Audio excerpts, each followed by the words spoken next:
نماز پڑھنے والے اگر نماز کی روح سے آشنا ہو جائیں کہ یہ محض اوپر نیچے ہونے کی مشق نہیں ہے، بلکہ یہ اللہ کے حضور اپنی نیازمندی کا اظہار ہے، اپنے عجز کا اظہار ہے، تو پھر نماز ان کو وہ مقام دیتی ہے اور وہ شعور بخشتی ہے کہ جو بے نمازی کے نصیب میں کہاں۔ انسان کے اشرف اعضاء اس کے سر میں ہیں، بولنے کی قوت زبان سر میں، دیکھنے کی قوت آنکھیں سر میں، سننے کی قوت کان سر میں، سوچنے کی قوت دماغ سر میں، سونگھنے کی قوت ناک سر میں، اور یہ سر مالک کے در پہ۔ اور زبان سے بندہ کیا کہہ رہا ہے؟ سبحان ربی الاعلی، مالک تو سب سے اعلیٰ ہے۔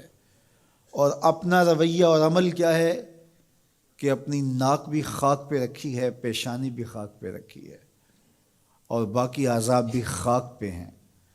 تو گویا عملاً یہ بتا رہا ہے مالک مجھ سے نیچا کوئی نہیں اور تجھ سے اونچا کوئی نہیں۔ اور اگر وہ نماز کی روح سے آشنا ہو جائے تو سجدے سے سر اٹھانے سے قبل اللہ سارے اس کے بوجھ اتار دے، اس کے من میں روشنیاں کر دے۔ تو نماز بندگی کا شعور دیتی ہے، من میں چراغاں کرتی ہے۔ اللہ کے حضور جھکنے سے بندہ ایسا بندہ کامل بن جاتا ہے کہ پھر وہ کسی اور کے آگے نہیں جھکتا۔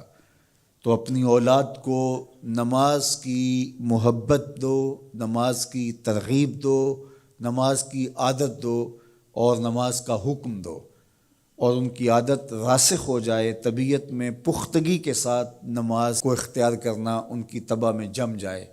نماز ان کی طبیعت میں نظم پیدا کرے گی، ان کو نظم و ضبط کا پابند بنائے گی، اور ان کی صحت کی ضامن ہوگی، اور ان کے باطن کی طہارت کا سبب اور ذریعہ ہوگی۔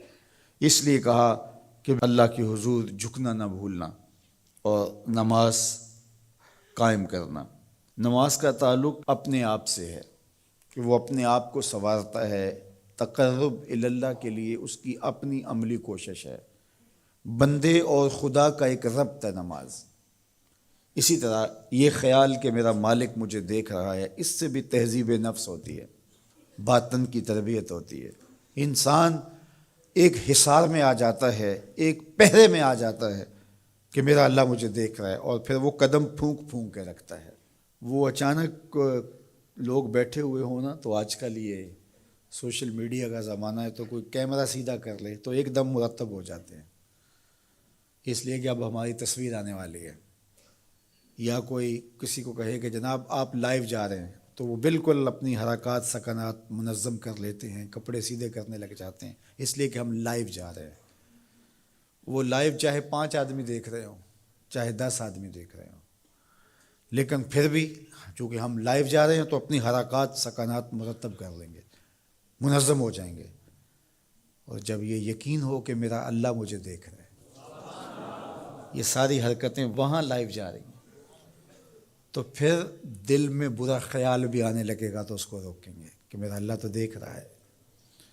پھر بولی بھی مرتب ہو جائے گی، پھر رویے بھی مرتب ہو جائیں گے، طرز معاشرت بھی منظم ہو جائے گا، آنکھیں بھی نہیں بھٹکیں گی، خیال بھی نہیں بہکیں گے، سوچیں بھی آوارہ نہیں ہوں گی، چاہے آپ بند کمرے میں کیوں نہ ہوں، پھر بھی منظم رہیں گے، اس لیے کہ میرا اللہ مجھے دیکھ رہا ہے۔